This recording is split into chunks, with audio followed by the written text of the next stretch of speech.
আসসালামু আলাইকুম বিয়স, আপনারা সবাই কেমন আছেন? আশা করি সবাই ভালো আছেন। তো বিয়স, আজকে কথা বলবো হচ্ছে আপনার আরব আমিরাতের লেবার ভিসার আপডেট দিব। আর এখন বর্তমান আরব আমিরাতের পরিস্থিতি কি, আর ভিসা কি এখন বর্তমানে খুলে দিবে, ঈদের আগে ভিসা খোলার সম্ভাবনা কতটুকু আছে আরব আমিরাতের লেবার ভিসা। তো বিয়স, সম্পূর্ণ ভিডিওটা শুরু করার আগে আপনারা যদি আমার চ্যানেল নতুন হয়ে থাকেন তাহলে অবশ্যই চ্যানেলটা সাবস্ক্রাইব করে পাশে থাকা বেল আইকনটা অন করে দিবেন, যাতে নেক্সট আরব আমিরাত সম্পর্কে কোনো ভিডিও আপলোড করলে সাথে সাথে আপনার কাছে নোটিফিকেশন চলে যায়। তো বিয়স, এখন মূল বিষয় চলে যায়, এখন বর্তমানে আরব আমিরাতের লেবার ভিসা কি ঈদের আগে চালু হবে কি না। ভাই, এখন ঈদের আগে চালু হবে কি না তা তো মনে করেন আপনার সরকারিভাবে কোনো ঘোষণা আসে নাই। হ্যাঁ, এখন বর্তমানে কিছু এজেন্সিরা বলতেছে যে আরব আমিরাতে এখন বর্তমানে আপনার ঈদের আগে চালু হবে আরব আমিরাতের লেবার ভিসা। কিন্তু আরব আমিরাতের লেবার ভিসা কিন্তু চালু আছে কোনটা, ওইটা হচ্ছে বেসরকারিভাবে। আমি আপনাদেরকে বলছি যে বেসরকারিভাবে কিন্তু আরব আমিরাতের লেবার ভিসা ভাই চালু আছে, মানে ওইটা হচ্ছে বেসরকারিভাবে যেতে হয়, আরব আমিরাতে আসতে হবে বেসরকারিভাবে, মানে কোম্পানি আনবে, কিন্তু ওটা হচ্ছে বেসরকারি। তো আমি কাউকে রিকমেন্ড করবো না আপনারা ওই এজেন্টের মানে ফাঁদে পড়ে আপনার বেসরকারিভাবে আরব আমিরাতে যান। ভাই, ওইভাবে আপনি আরব আমিরাতে যায় না, কারণ ওই বিষয়টা হতে মূলত আপনার সময় লাগে 7 দিনের মতন। পরে আপনি ফ্ল্যাট নিয়ে মনে করেন 10 দিন উপরে গেলে এরকম সময় লাগে হচ্ছে আপনার, যদি আপনি বেসরকারিভাবে আরব আমিরাতে আসেন তাহলে।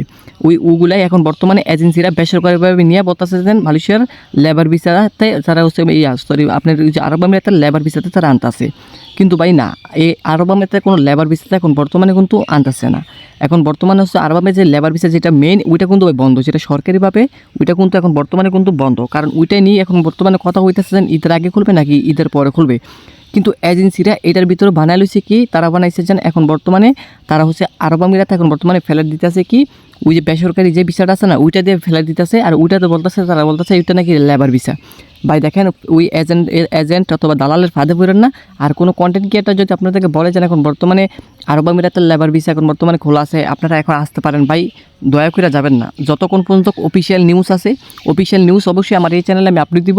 তো এই সুন্দরবনী চ্যানেলটা সাবস্ক্রাইব করে রাখেন। যখন আমি অফিসিয়াল নিউজ পাবো, আপডেট পাবো, তখন হচ্ছে আমি আপনাদেরকে সাথে সাথে জানিয়ে দিব যে ভাই এখন বর্তমানে আরব আমিরাতের যে লেবার ভিসা আছে সরকারিভাবে, এটা অ্যাভেলেবলভাবে চালু হয়েছে। তখন আপনারা পাসপোর্ট জমা দিয়ে আপনারা তখন আরব আমিরাতে এসে কাজ করবেন। কিন্তু এখন বর্তমানে ভাই কোনো এজেন্সি, কোনো ইউটিউবার যদি কিছু বলে, আপনারা তার কথা শুনবেন না, একটু স্কিপ করে যাবেন। আমি আমার এই চ্যানেলে আমি আপডেট দিয়ে দেবো যখন আরব আমিরাতের লেবার ভিসা খুলবে। এখন আপনার এজেন্টগুলো তো বলতেছেন তারা ফেলে দিতেছে, তারা পাসপোর্ট জমা নিতেছে। আপনারা সব দেখে তারপরে ওই এজেন্সির কাছে পাসপোর্ট জমা দেন। কেন? ওই এজেন্সি নিতেছে এখন বর্তমানে আপনাদেরকে ফেলে দিতেছে, এই কারণে পাসপোর্ট জমা দেন। কিন্তু ভাই না, ওই এজেন্সি মূলত কীভাবে না তা তো আপনার জানতে হবে। ওই এজেন্সি নিতেছে এখন বর্তমানে বেসরকারিভাবে যে আরব আমিরাতের লেবার ভিসাটা আছে বেসরকারিভাবে, ওইটা দিয়ে তারা হচ্ছে এখন বর্তমানে মানুষ নিয়ে বলতেছে যে তারা হচ্ছে আরব আমিরাতে যে অফিসিয়াল যে ভিসাটা আছে ওইটা দিতেছে। এটা ভাই ফ্যাক ভিসা, একটা ফ্যাক নিউজ। এই ভিসাতে কান দিয়েন না। যখন অফিসিয়ালভাবে আরব আমিরাতের লেবার ভিসা চালু হবে অবশ্যই আমার চ্যানেল দেবো। সেই জন্য আপনাদেরকে একটাই করণীয়, চ্যানেলটা সাবস্ক্রাইব করে পাশে থাকা বেল আইকনটা অন করে দেন। ভালো থাকবেন।